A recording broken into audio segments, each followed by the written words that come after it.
It's not a no. I'm just Okay. trying to paint a rosy picture for me, but it sounds like you're in the same boat. Yeah, maybe.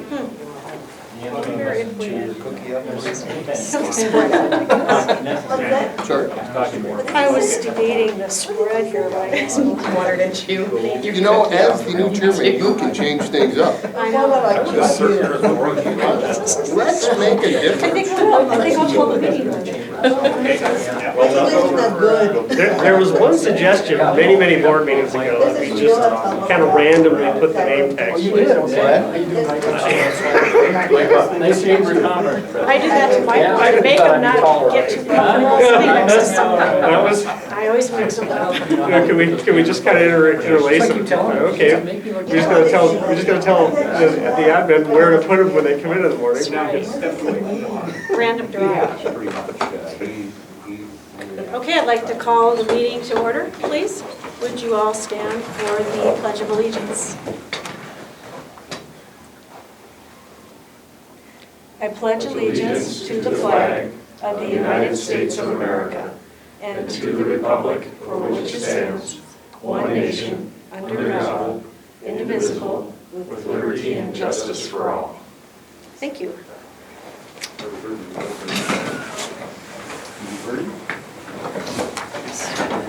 Yeah, sure. So as is customary, on the top of our agenda, we like to reiterate the mission. The mission of the Airport Authority is to optimize transportation services and development in our region.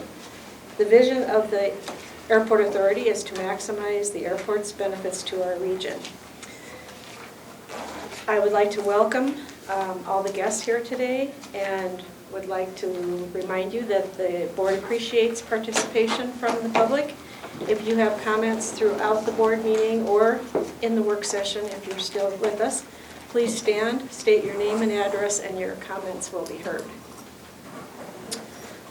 So, with a quorum of the board present, I call the meeting to order. We'll do a roll call of the board members, starting with Mr. Baki. Baki, here.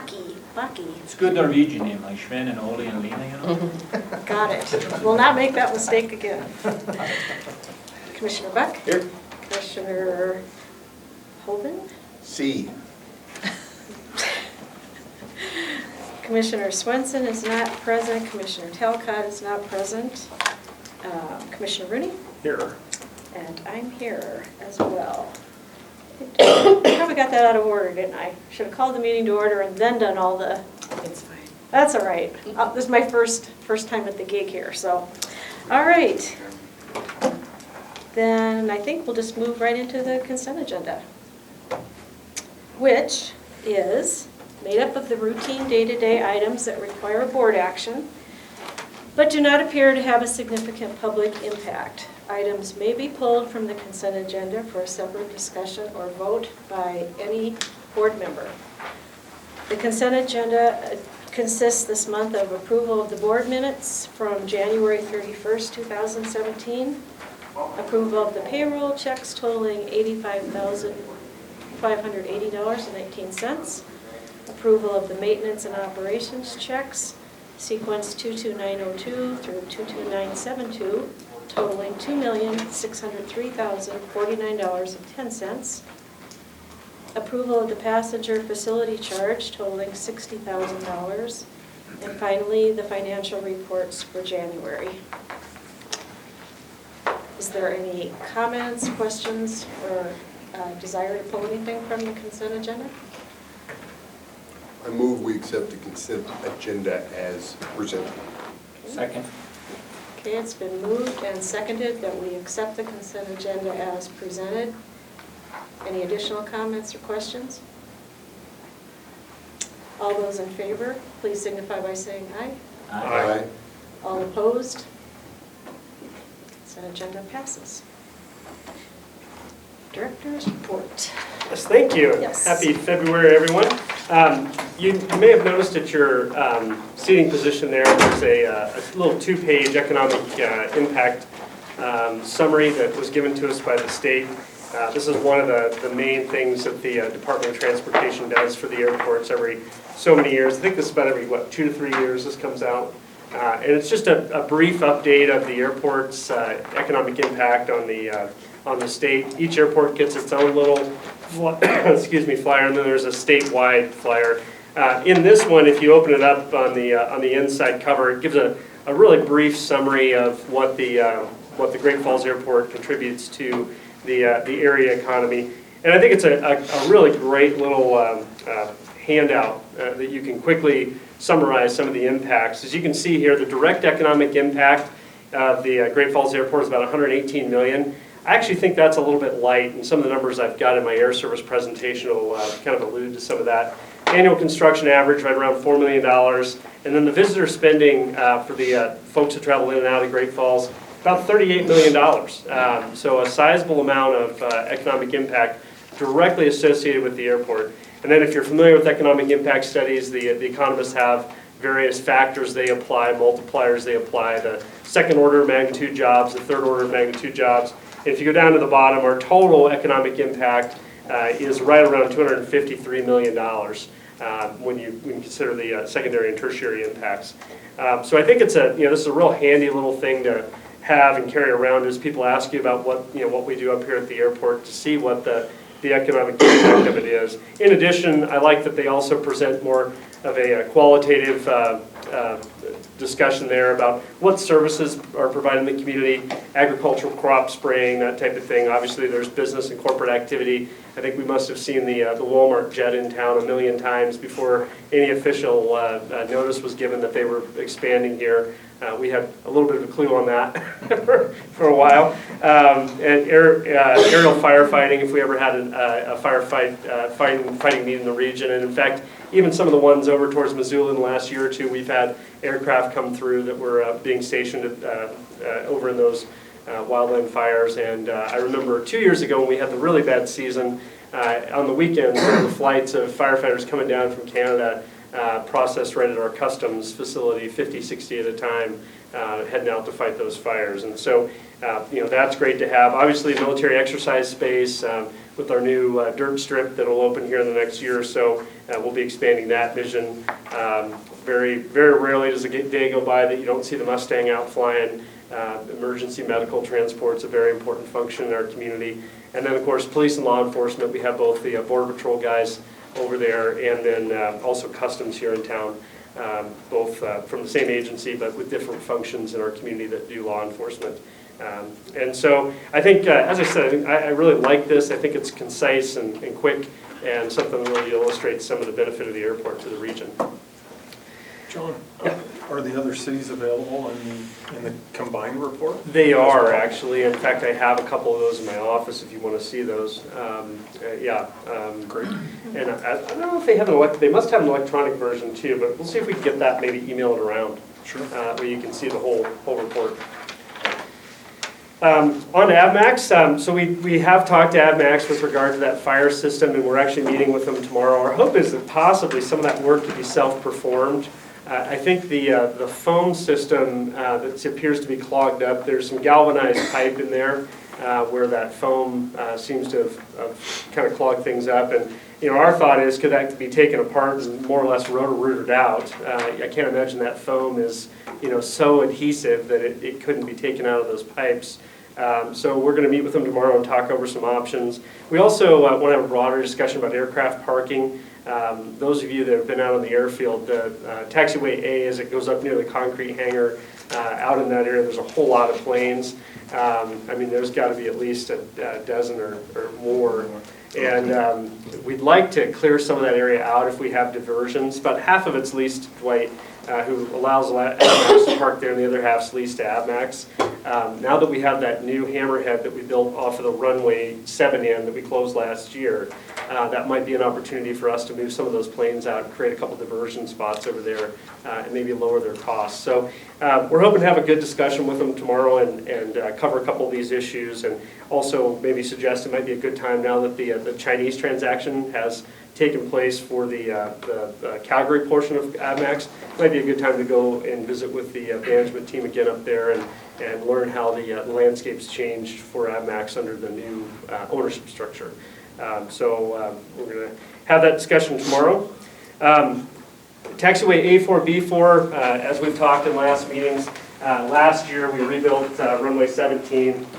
We added parallel taxiway C right here, and this year's program is to connect the two across runway 321. We've had a lot, as you can see, that intersection is almost a 45-degree angle. The FAA nowadays would really like all intersections to be 90 degrees to give the pilot the best opportunity to see airplanes on either side approaching them.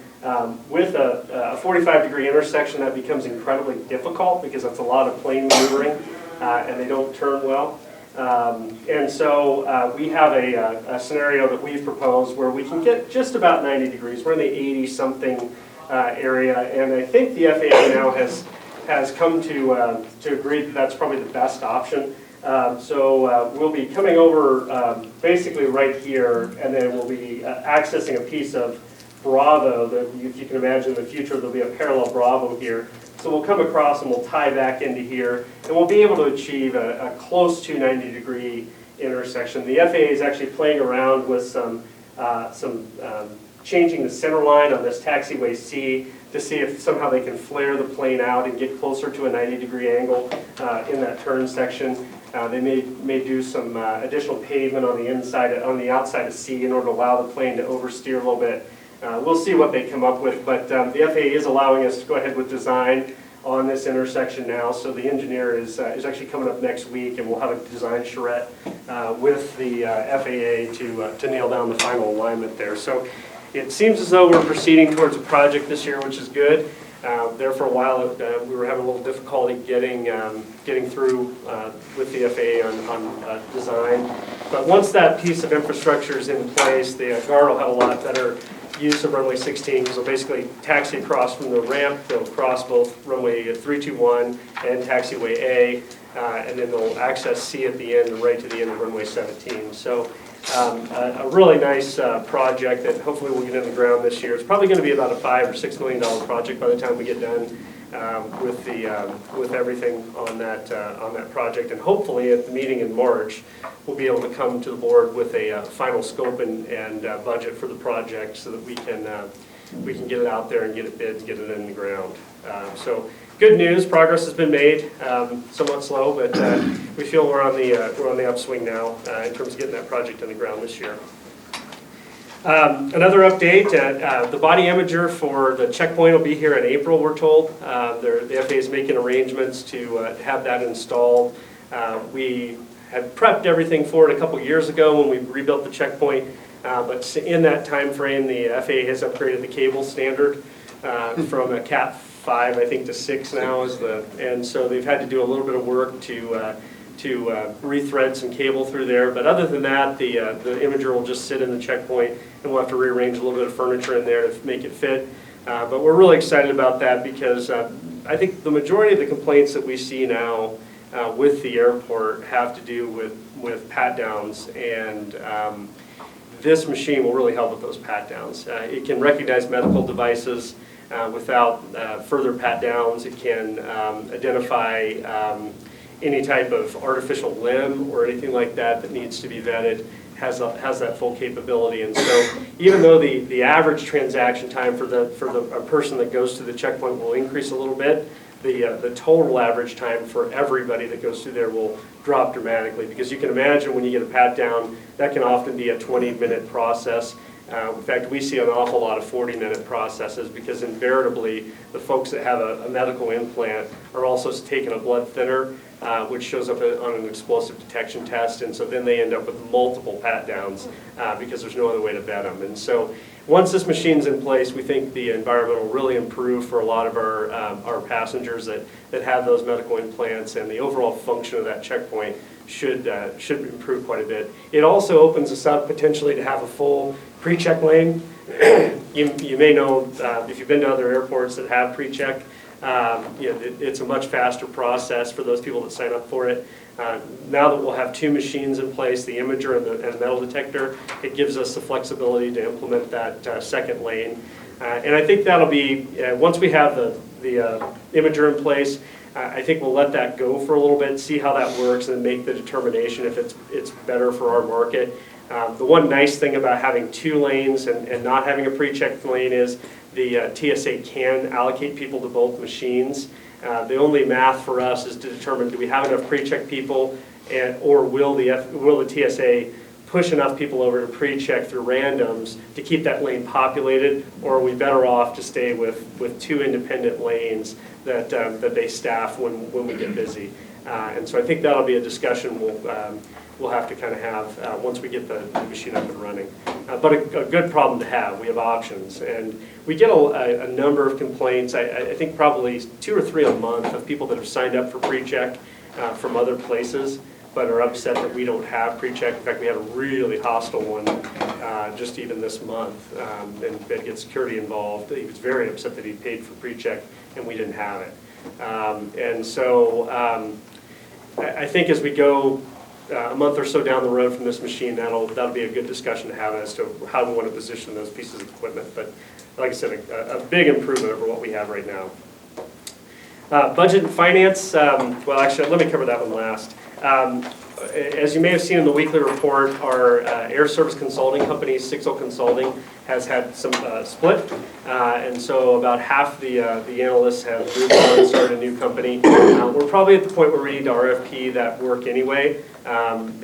It happened right at the beginning of the year, and our first air service conference was a couple weeks ago, so there wasn't time to RFP it before the conference. So we're using the Sixel Consulting firm that we have an existing contract with. But I think in about the April timeframe, it'd probably be good to reach out and look and see what companies would be interested in working with us going forward. So you'll see that coming. We'll probably see if anyone wants to serve on that committee. The engineering RFPs are out right now. Proposals are due March 7th. March 7th, so about a week from today, we'll have proposals in hand, and then we'll, as we said, we have a committee already staffed, and so we'll be in touch with you. Depending on how many we have, we may just go ahead and recommend that we interview them all. If we happen to get 10 or 11, obviously that's not practical, so we'll probably recommend a shortlisting and then and get you the shortlisted proposals. So we'll see about a week from now. And budget and finance, it's about the time of year when we start budget. Maria's already started talking to the managers about the upcoming fiscal year 18 budget, 17-18 budget, which will start in July. And so right now on the budget and finance committee, we have Commissioner Rooney, Commissioner Hoven, and Commissioner Swenson. And that is the one superpower of the chair of the board is you get to assign those committees. So I don't know if we want to keep that committee for another year, or if we want to switch that up at all. It's certainly the board's decision. So we have an engineering committee right now Yep. to look at the Yep, we have an engineering selection committee that's underway right now. budget and finance. We have budget and finance, which is a standing committee that does both the budget and the end-of-year audit. We will be reconvening a personnel committee. And that's the only ones right now, right? That's all we have right now. Okay. We'll also have the air service RFP, and again, we don't have to have board member participation on that. It's, if you're interested in it, it is a big piece of work. That consultant probably gets annually maybe $25,000. I mean, it is a larger contract for us. But then again, there aren't any consultants in the I don't even think in the state that participate in that particular specialty. So it's up to the board as to whether or not you're interested in sitting on that or not. So I'm sorry, the finance and budget committee was. And Commissioner Swenson. Okay. What's your I've feelings? served for 2 years. It is a nice view into the operations of the airport. I've enjoyed it.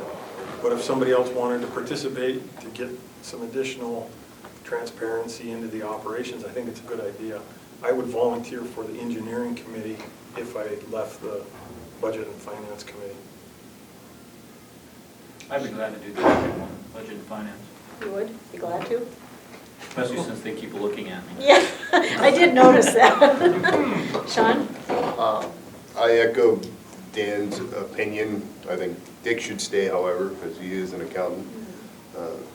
He kind of just, It's his last year too. On the and board. voice of reason, I'm the unreasonable one. So Commissioner Buck, if you'd like to be unreasonable, you could take my spot if you like. If not, I would be more than happy to continue to participate because I do enjoy it. And I should know this, but I forgot to check. Am I an ex officio on all committees, or do I, You get to appoint all committees. but I don't sit on a committee, right? Not necessarily, you can. Okay. You know, but yeah, that's the one superpower Okay. you have is. My superpower. No one told me I had these superpowers. I'm kind of excited about this. Wonderful. Well, why don't we do that then? Dick and Sean, so we have some continuity there. Good? And then you found your new assignment. There you go. Sounds good. Yep. All And we'll right. have an opening next year, as I said, because Yes. Commissioner Swinson will be, this is the last year of the board. Personnel week. I think the second year I was here, I was volunteered because I missed Yes, the meeting. because you missed the meeting. I don't know how these two are getting off the committees, but No, we'll find something for them to do. And you still have me on the engineering too, right? Yes. Okay. Yep. We need to find a spot for Mr. Buck. Right. You mentioned the personnel. Yes, right? perhaps. We could certainly do that right now, too, I'd certainly be happy to work on that. with Dan. And then we'll see what Brad's thoughts are. I'm not on that committee, but I'll gladly do Well, the it. vice chair has the responsibility for that. That's That's your superpower, yeah. Welcome to the superpower team. I was part of Yes, that you were. designation. You were. See how that rolls? I remember, sure. Okay, Very good. all right. Great. And then the last thing I have on the director's report is I did touch base with the city attorney just last week, and she did tell me that we'd be receiving some comments on the 911 center lease here, maybe even this week, so we'll hope for that. It's only a 6-page lease, so hopefully we'll be able to, once we get on track, we'll be able to get right through it. Kind of with the city commission in mind, you know, we have Mr. Bronson here from the city commission saying hi. John. Sorry about that. Gotcha. Okay. And that's all I have. That's all you have? Okay. Any questions, anyone? On John's report? Okay, let's see, so there's, all right. Then we'll move on to the first action item, which is the Air National Guard landing zone lighting Yes. topic. Last year in our reconstruction runway 16 and 34, we discussed with the Guard their interest in having an infrared lighting system in that piece of pavement. It allows them to use their night vision goggles. They can turn the lights off on runway 16 and use what they call the box-in-one configuration, which allows them to simulate a very small landing area, narrower than the runway and shorter. And so as we had that runway torn up, we mentioned to the Guard this would be a great time if you're interested in installing that system to get it in there. They concurred, and because their contracting process takes a long time, and we didn't want to have their contractor in the middle of our project, we agreed to do the work with our contractor and be paid back from the Guard. Their way of paying us back is through the MCCA, which is their sort of government sharing contract, allows them to use other governments to do work for them. And so we want to process that MCCA so we can be paid back by the Guard for the installation of the conduit and the boxes for that box-in-one lighting system. Hopefully in the next couple of years they'll actually install the lights. We got the conduit in and the boxes so they can go in and install those without tearing anything up. And hopefully in the next year or so they'll be installing the extra instrumentation to let them do that. But the action item for right now is to approve the MCCA so that we can get repaid by the Guard. It's about $85,000 that will be repaid back for the work that was done last year. Yeah, it seemed to be non-controversial that we would want to get paid back, but, Unless they're trying to pay us less than. yeah, true. So, John pretty much stated the staff recommendation there. Can we have a motion on the item? I move that we accept the item as written. I'll second. Second? Okay. Are there any questions or comments on that? I am paperless, but I did read it before I came. What does MCCA stand for? remember what that acronym Military cooperative construction agreement. agreement, yeah, military cooperative construction Nice agreement. job, Rob. That's It's the other way around. We've done a few of them. Okay? No other questions or comments? All those, yeah. The motion is to approve the lighting, oh my God, I think I said this, the International Guard Landing Zone Lighting MCCA for reimbursement of the work done on runway 1634. All those in favor, say aye. Aye. Any opposed? Okay, done. And the second one, another one that seems like we need to Yeah. act on this, the emergency repair of the car wash. Yeah, the car wash that's out there today for the rental cars was funded through bonds issued about 10 years ago, and they're backed by what's called a customer facility charge. It's just the charge that you see on your rental car bill when you rent a car. You see them in most every city now. Seattle just built a new facility, and they have a large CFC on there. They're usually charged per day. And that fund helps us defease the bonds on that facility. It also pays for major maintenance. A couple weeks ago, we were contacted by one of the rental car companies, and they said the cars were coming out of there dirty, out of their bay. Each rental car company has its own bay. As we got in there and looked, the major big brush unit up there is just frankly worn out. It's lost a lot of its bristles. A lot of the bolts are rusted on there from that constant wet environment. And we need to go in and replace that. We can use our CFCs as the funding source. We're allowed to charge major maintenance like this out of that fund, but we need authorization to spend that money because it's a non-budgeted capital expense.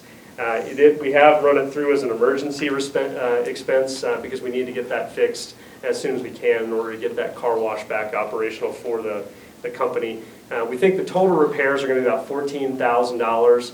I am unauthorized to exceed $10,000 without a board action, so we've moved this directly to a vote of the board as an emergency expense pursuant to our procurement rules, and we'd like permission to spend up to $14,000 to fix the car wash bay.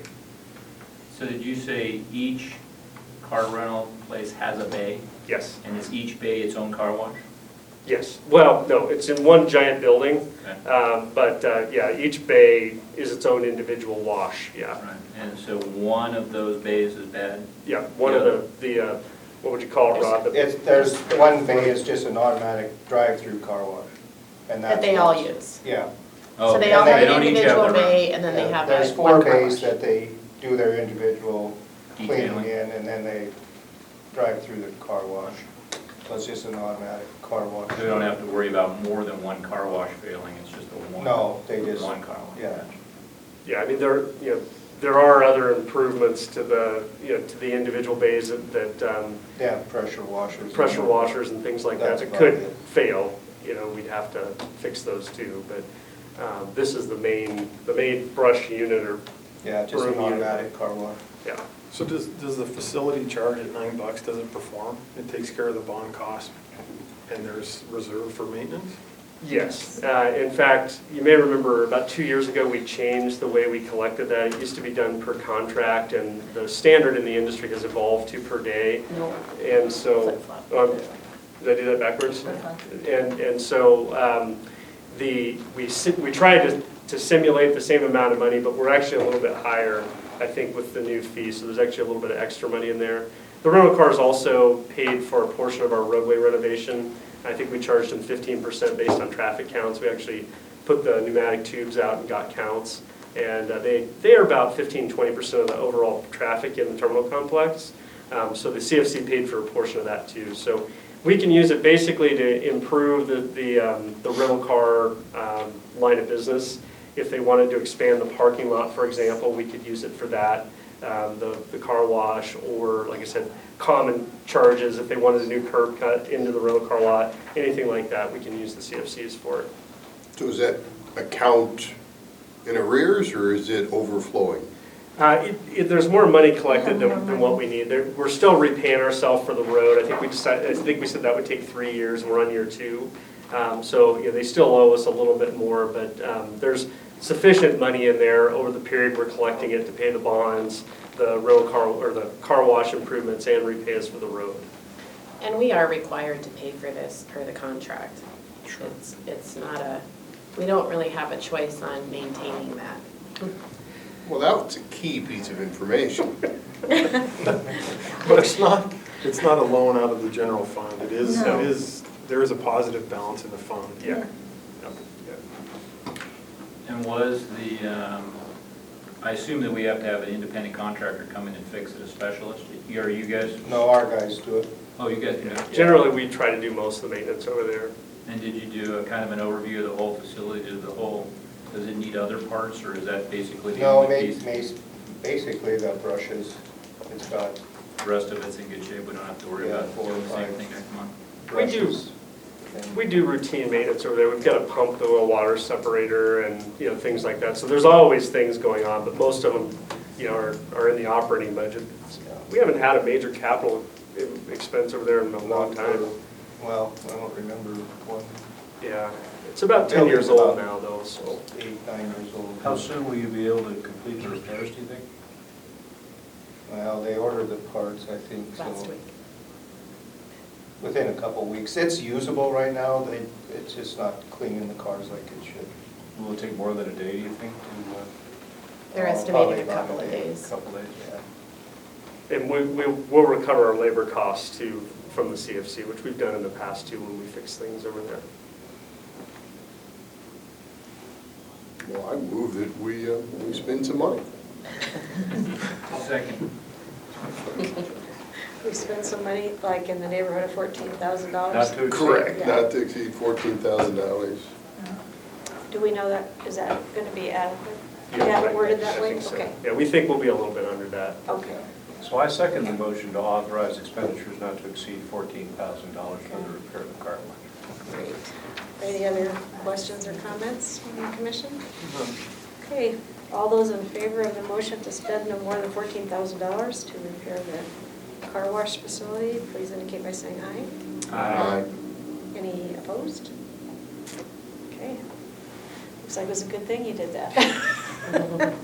No, well, you can certainly understand if you were the one renting the cars and you're getting dirty cars, you're going to be complaining to the car rental places and lots of unhappy people. So getting into that season where we're going to be needing car washes a lot. Okay, that's all the items on the board agenda. We'll go into Airport Authority board comments if there are any. No comment. No comments? No comment. I think you did an excellent job, Commissioner Evans leading as the chairman. I thank you. I have no No comment. comments? I just have one. I hope you will pass on our appreciation to Vivian for her service. This is her last day with us. If you saw the email that came out on that late last week. So she's moving on to some new exciting things in her life, so we wish her the best. Thank you. Yeah. Yeah, we'll definitely pass that on. Okay, then we move into public comments. If you would like to make some public comments, please, let's see, where do they go now? Anywhere, or they can stand right there? They're just picked up by this mic here, so. Okay, so any public comments? None? Quiet bunch today. We'll roll right into So, it. yeah, I think we will do that. We will just continue, we'll adjourn the regular meeting and move right into the work session. Start the projector here, it takes a second. Why do we turn this? I usually stop it so that we have a cut in between. Oh, okay.